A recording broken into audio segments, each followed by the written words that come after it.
Success model academy কর্তৃক আয়োজিত আজকের এই বিদায়ী ও সংবর্ধনা অনুষ্ঠানের সম্মানিত সভাপতি, বিশেষ অতিথি, প্রাণপ্রিয় শিক্ষক শিক্ষিকা ও স্নেহের ছোট ভাই ও বোনেরা, সকলকে জানাই আমার সালাম।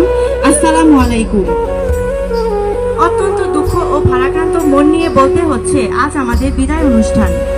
যদিও এটা বিদায়ের আনুষ্ঠানিকতা মাত্র, মন থেকে হয়তো চিরতরে বিদায়টা কখনোই সম্ভব হবে না। কারণ দীর্ঘ 10টি বছর আমরা এই বিদ্যালয়ে পড়ালেখা করেছি।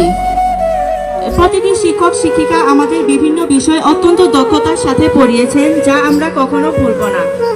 তারা আমাদের বিভিন্ন বিষয়ে উৎসাহ দিয়েছেন, এই জন্য আমরা তাদের নিকট চিরকৃতজ্ঞ থাকব। কিন্তু ইচ্ছে না থাকা সত্ত্বেও আজ অত্র প্রতিষ্ঠান থেকে বিদায় নিতে হচ্ছে। শিক্ষা জীবনের একটি অধ্যায় সমাপ্ত করে পরের আরেকটি অধ্যায়ে পা রাখার উদ্দেশ্যে আমরা বিদায় নিচ্ছি। আপনারা আমাদের জন্য দোয়া করবেন যেন আমরা ভবিষ্যৎ জীবনে আরো উন্নতি করে দেশ ও জাতি গঠনে ভূমিকা রাখতে পারি। আর আমাদের কোনো আচরণে যদি কোনো শিক্ষক শিক্ষিকা কষ্ট পেয়ে থাকেন বা ছোট কিংবা